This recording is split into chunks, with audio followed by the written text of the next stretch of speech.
شروع کرتا ہوں اللہ تعالیٰ کے نام سے جو بڑا مہربان نہایت رحم والا ہے۔ حضرت حارثہ بن وہب رضی اللہ تعالیٰ عنہ سے روایت ہے کہ رسول اللہ صلی اللہ علیہ وآلہ وسلم نے ارشاد فرمایا کہ سخت گو اور درشت گو آدمی جنت میں نہیں جائے گا۔ تشریح: حدیثوں میں کبھی کبھی کسی برے عمل یا بری عادت کی برائی بیان کرنے کے لیے اور لوگوں کو اس سے بچانے کے لیے یہ انداز بیان بھی اختیار کیا جاتا ہے کہ اس عمل یا عادت والا آدمی جنت میں نہ جا سکے گا، اور مقصد صرف یہ ہوتا ہے کہ یہ عمل اور یہ عادت شان ایمان کے خلاف اور جنت کے راستہ میں رکاوٹ بننے والی ہے، اس لیے جنت کے طلبگار اہل ایمان کو اس سے پورے اہتمام سے بچنا چاہیے۔ حارثہ بن وہب کی اس حدیث کا مقصد بھی یہی ہے کہ سخت گوئی اور درشت گوئی ایمان کے منافی اور جنت کا راستہ روکنے والی نہایت منحوس عادتیں ہیں جو کسی مسلمان میں نہ ہونی چاہیے، اور ان ناپاک عادتوں والے سچے لوگ مومنین کی طرح اور ان کے ساتھ جنت میں نہ جا سکیں گے۔ حضرت عبداللہ بن مسعود رضی اللہ تعالیٰ عنہ سے روایت ہے کہ رسول اللہ صلی اللہ علیہ وآلہ وسلم نے ارشاد فرمایا،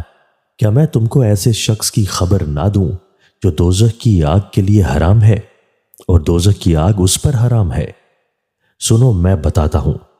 دوزخ کی آگ حرام ہے ہر ایسے شخص پر جو مزاج کا تیز نہ ہو، نرم ہو، لوگوں سے قریب ہونے والا ہو، نرم خو ہو۔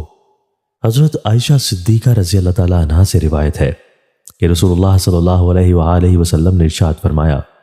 جس شخص کو اللہ تعالیٰ کی طرف سے نرمی کی خصلت کا اپنا حصہ مل گیا اس کو دنیا اور آخرت کی خیر میں سے حصہ مل گیا، اور جس کو نرمی نصیب نہیں ہوئی وہ دنیا اور آخرت میں خیر کے حصے سے محروم رہا۔ حضرت جریر سے روایت ہے، وہ رسول اللہ صلی اللہ علیہ وآلہ وسلم سے روایت کرتے ہیں کہ آپ نے فرمایا، جو آدمی نرمی کی صفت سے محروم کیا گیا وہ سارے خیر سے محروم کیا گیا۔ تشریح: مطلب یہ ہے کہ نرمی کی صفت اتنی بڑی خیر ہے اور اس کا درجہ اتنا بلند ہے کہ جو شخص اس سے محروم رہا گویا وہ اچھائی اور بھلائی سے یکسر محروم اور خالی ہاتھ رہا، یا یوں کہا جائے